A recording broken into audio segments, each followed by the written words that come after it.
All right. Still to come right here on the Stephen A. Smith Show. Did you hear Donald Trump's comments on a, quote, bloodbath if he's not reelected?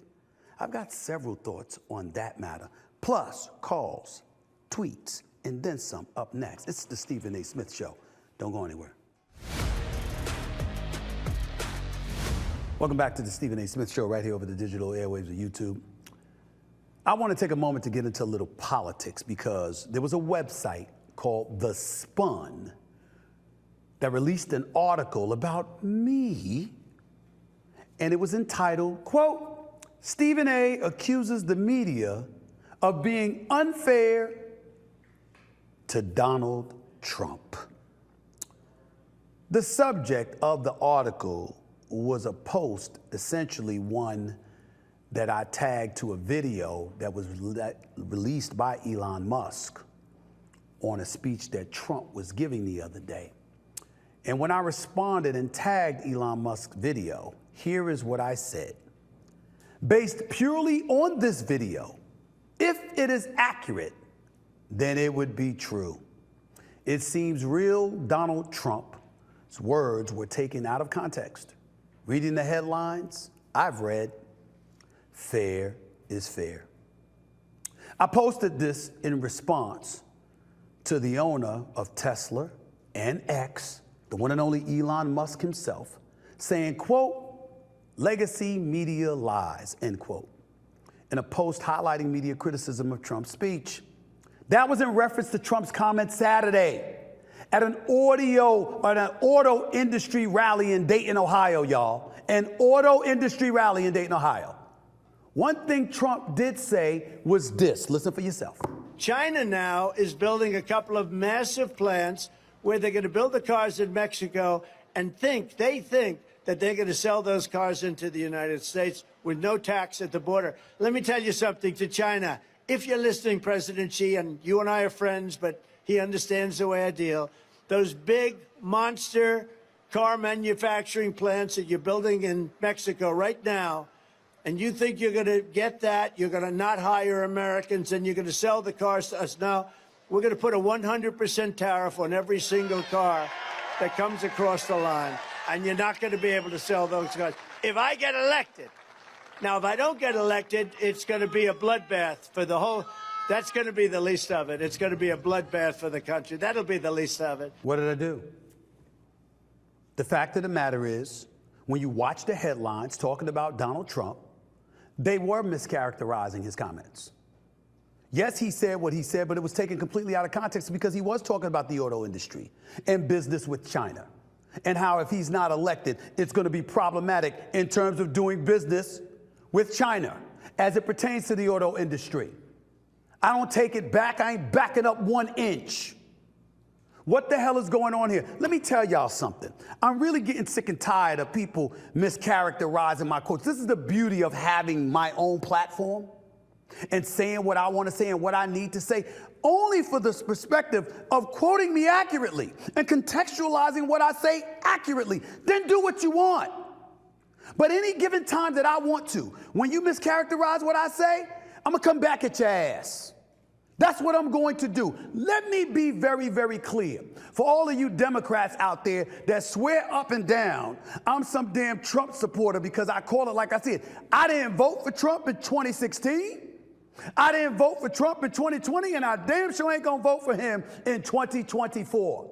And if you really, really want my history, let me take it a step further. I voted for Michael Dukakis versus H.W. Bush. Even when he tried to hoodwink everybody and use those Willie Horton ads that ultimately worked for him. I voted for Bill Clinton, not once but twice. I voted for Al Gore. That's the first time I heard about, what is it, leaning chads at the voting booth? Hanging chads, rather. I don't know this stuff, but I voted for Al Gore. Yes, I did. I voted for John Kerry. Yes, I did. And you damn right I voted for Barack Obama, not once but twice. And I voted for Hillary Clinton. And I voted for Joe Biden, despite the crime bill leading to mass incarceration for minorities in this country, although it was entirely his fault because you had the Congressional Black Caucus pushing him to do it. But he bragged about how it was his bill, his bill, his bill, until it wasn't politically expedient for him to do so. I've been voting for Democrats, but hey, I'm a fair-minded individual. And when Republicans make sense, I'm going to give them credit for it. When they're right about something, I'm going to give them credit for it. There's plenty of Republicans other than Trump that I would have voted for, and I wouldn't have apologized for it because I don't happen to disagree with every conservative policy. But just so we're clear, I'm a fiscal conservative and I am a social liberal, unapologetic about it. What does that have to do with y'all not telling the truth? See, at the end of the day, let's just call it what it is. Trump is handing it to y'all. All you Democrats out there are walking around acting like it's somebody else's fault that in the year 2024, you're begging a soon-to-be 82-year-old incumbent to run for re-election and win for you because you haven't had a damn soul that can take them. 4 indictments, 91 counts, 2 impeachments, civil suits against them, elevating above $400 million. And he is whipping y'all ass. That is a fact. He secured the GOP nomination. You got him ahead in all the polls as we speak. You've got him elevated, according to the polls, in a world of Hispanics and blacks more so than ever before. Not to say that those numbers are going to be exorbitant, but it'll be just enough to get him reelected.